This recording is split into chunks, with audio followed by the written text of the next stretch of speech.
Une des hôtesses de l'air s'est mise à trembler au moment d'en parler, comme si qu'elle était revenue quelques années en arrière à l'intérieur de l'Airbus. Sortez, respirez, c'est le Quality Time.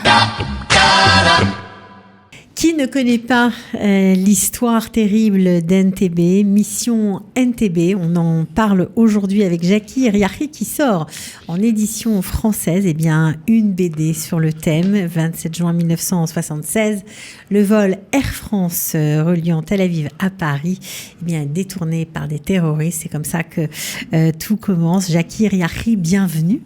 On est ravis de vous accueillir. Et toujours aussi content d'être là. C'est bien. Alors on est content nous aussi parce que c'est quand même un événement, une BD sur sur cette histoire qui fait partie de la nôtre, faut bien le dire. Mission NTB en français, accessible à tout le monde. Pourquoi vous avez décidé de traduire ce livre, cette BD? En fait, je l'avais écrit d'abord en français. Ok. En vivant en Israël. Et je sais pas, peut-être par sionisme ou peut-être parce que c'est d'abord ici ma maison, peut-être parce que d'abord je voulais donner aux Israéliens. Avant de la sortir en français, je l'ai sortie en hébreu. Ok. Et là, cette année, j'ai dit, aïe, c'est bon, le temps est venu de la mettre en français. En fait, c'est pas seulement la traduire en français, c'est tout simplement un autre livre. J'ai repris toute l'histoire, j'ai repris les dessins, j'ai retravaillé le tout pour donner un produit pas entièrement nouveau, mais quelque chose d'un peu différent. Même la couverture entre l'édition israélienne et l'édition française est différente. Pourquoi vous êtes lancé dans cette aventure? En plus, ça s'appelle les dossiers d'Israël, donc j'imagine qu'il y aura d'autres numéros. Il n'y aura pas seulement la mission c'est le NTB. premier. Il y en a d'autres qui sont en préparation dans la capture d'Eichmann, qui va s'appeler Code Eichmann. Le troisième de la série, c'est Eli Cohen, espion à Damas. Le quatrième, c'est le combat de mémoire, un combat de mémoire. C'est une histoire assez compliquée entre un adolescent et son grand-père, toujours en BD, évidemment. Toujours en BD, qui va faire revivre, en fait, à son grand-père qui a eu qu'on appelle ça un Iroa Mochi, un AVC, qui va lui raconter à travers ses cartes postales, ses lettres et toutes les photos qu'il a recueillies de son grand-père, qui va lui raconter sa propre vie. Depuis le ghetto de Varsovie, sous un fond historique véridique, bien entendu, jusqu'à la libération d'Israël et les guerres israélo-arabes. Et ensuite, il va y avoir un cinquième qui sera sur une bataille sur la naissance de la brigade juive. Donc vous êtes parti pour une longue série, quoi, de dossiers. Ouais, et mis à part ça, je continue aussi d'autres styles de BD, moins ludiques, plus marrantes, Bon, en tout cas, nous, ce qui nous intéresse aujourd'hui, c'est Mission NTB. Surtout on peut dire que c'est une BD historique parce que vous avez tenu à respecter vraiment l'histoire, à ne pas la trahir, même dans vos dessins. Je crois que vous êtes entretenu avec des pilotes pour connaître comment était fait le Hercule. Des pilotes d'Hercule. Ouais. C'est-à-dire qu'en fait, même le dialogue de BD, les dialogues de BD sont par nature assez simplistes, etc. Mais je ne voulais pas tout ça. En fait, je voulais donner une réalité, un réalisme à ce médium. Et donc, j'ai dû apprendre le langage de communication entre pilotes, etc. Il a fallu que je monte dans un Hercule pour voir comment c'est. Il a fallu interviewer des gens et tout.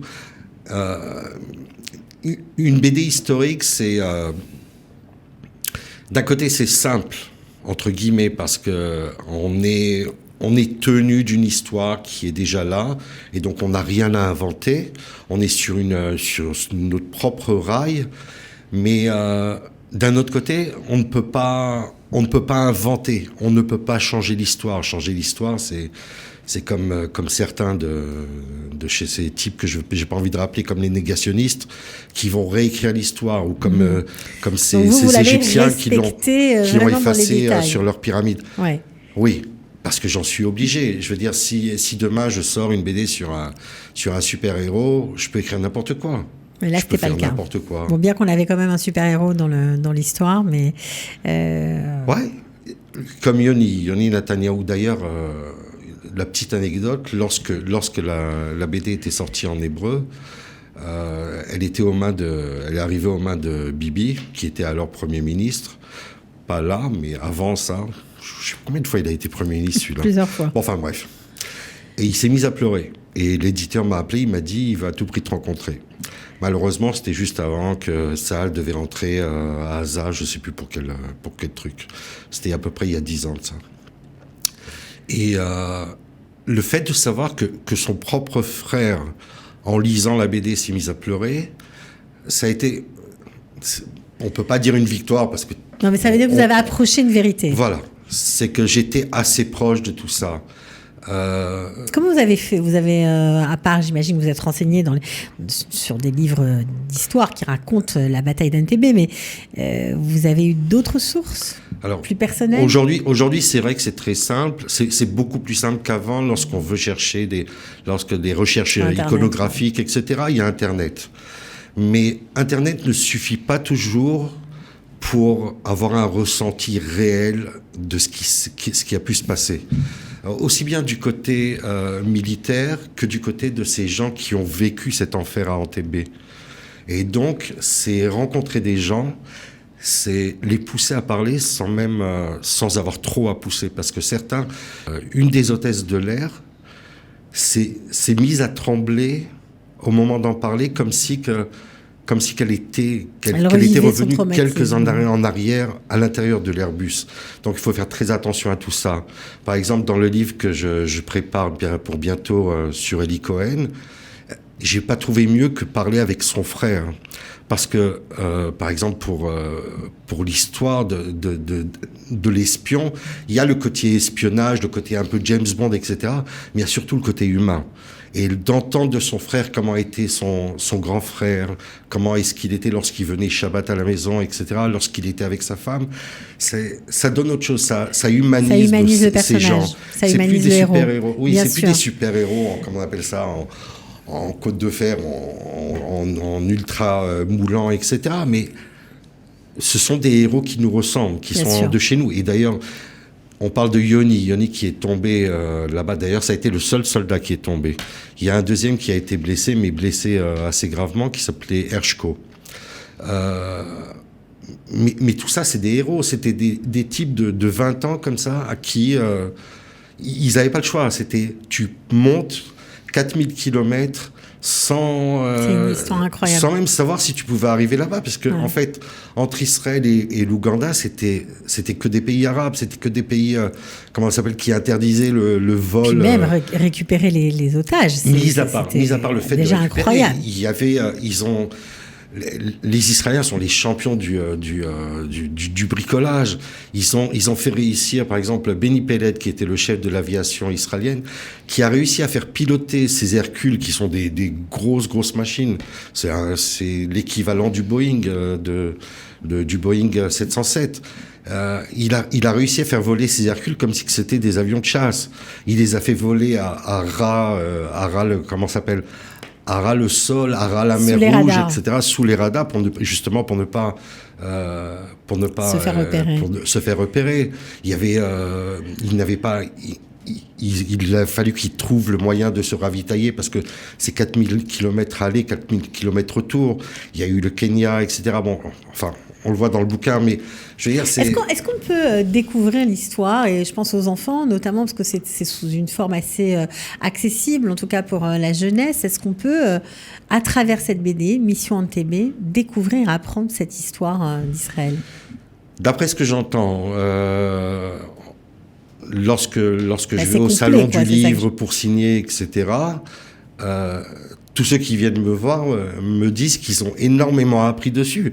Voilà, il y a des gens qui te disent simplement, mais je connaissais l'histoire, mais je savais pas que c'était comme ça et comme ça et comme ça. Donc il y a beaucoup de détails. Il y a beaucoup de détails. Et l'avantage de la BD, c'est que, vu qu'il y a du dessin, donc ça, aujourd'hui, les gens d'abord surtout les jeunes, sont un peu paresseux pour lire, ok. Mais vu qu'il y a le dessin, donc ça aide un peu, etc. Ils apprennent énormément. C'est une merveilleuse façon d'apprendre les choses. Voilà. C'est pour ça que justement, on peut pas aussi. C'est très pédagogique. On peut pas raconter n'importe quoi dans l'histoire. Non, mais ce que vous n'avez pas fait. Alors évidemment, les planches sont très réussies, les dessins sont très précis de ce que j'ai vu. Voilà. Donc nous, on était vraiment très heureux de vous recevoir parce que c'est un travail qui vous a pris quand même beaucoup de temps, ça s'est pas fait en 2 minutes. Ça fait pas mal de temps, ouais. Il y a eu 2 ans de recherche avec entretien et recherche iconographique, etc. Plus la réalisation. Ouais, donc c'est Et là, ça a pris encore un peu plus de temps lorsque j'ai sorti l'adaptation en français. Donc il a fallu revoir des choses, etc. Parce qu'il y a toujours des coquilles qui passent et tout. Et ouais, vous faites un très bel hommage d'ailleurs aux victimes, à ceux qui sont tombés oui, d'ailleurs, cette prise d'otage. Ouais, à propos des victimes, il y a quelque chose de malheureux qui s'est passé à l'époque. C'est qu'une des victimes s'appelait Ida Borochovitch. C'était une pauvre émigrante russe qui venait à peine d'arriver en Israël. D'ailleurs, si elle est morte, c'est parce qu'elle ne comprenait pas ce que les soldats criaient lorsqu'ils sont rentrés dans l'aérogare. Ils leur demandaient de se coucher. Ils l'ont dit en hébreu, ils l'ont dit en anglais, mais elle ne parlait pas tout ça, et elle en est morte. Et lorsque j'ai sorti la première édition, alors qu'elle était encore sous presse, moi j'avais pris le nom des victimes d'après les sources de Tzahal. Et je reçois un coup de fil de la fille de Ida Borochovitch, et qui me raconte que, en fait, sa mère n'a jamais eu d'hommage officiel, tout simplement parce qu'ils se sont trompés dans son nom. Au lieu de la nommer Borochovitch, ils l'ont appelée Borochovitch. Et donc, il n'y a jamais eu de contact ni avec les familles, ni rien. C'est assez malheureux, c'est assez kafkaïen. Mais quand elle m'a dit ça, la première chose que j'ai fait, c'est appeler mon éditeur, de lui dire d'arrêter tout ce qui était sous presse, et de changer les plaques afin de remettre son nom comme il fallait. C'est magnifique. C'était la moindre des choses. Non, mais c'est un bel hommage, en tout cas. Et j'avais pas le choix. J'imagine que la famille a dû être très touchée. Aucune idée. Vous ne savez pas. Bon, en tout cas, vous avez fait votre part. Bon, nous, il ne nous reste plus qu'à lire cette BD. Je la conseille à tous. Voilà. Ouais. Et c'est la première d'une longue série. J'en suis sûre qu'il sera aussi tout à fait de niveau et passionnante. Donc, Mission NTB. On la commande sur Amazon ? Sur Amazon. Voilà, tout simplement. En Australie, à New York. En France. Ouais. Ah oui, aussi en France. Ah bah oui. Ouais. Elle est disponible en France. En France, dans des librairies ou simplement sur Amazon ? Pour l'instant sur Amazon, mais bientôt en librairie. Pour l'instant, je reste sur Amazon. C'est beaucoup plus rapide. C'est un seul clic et on reçoit le bouquin. C'est pas très cher, j'imagine ? 17 €. Ça va. Il est sorti aussi en Kindle, en livre électronique. Ah, ça, c'est sympa pour ceux qui ont des liseuses. Voilà, c'est pas mal. Voilà, pour 7 €. Ok, en tout cas, merci beaucoup, Jackie Riahi. Bravo pour le travail et à très bientôt. Ok, merci. Ciao. Sortez, respirez, c'est le Quality Time.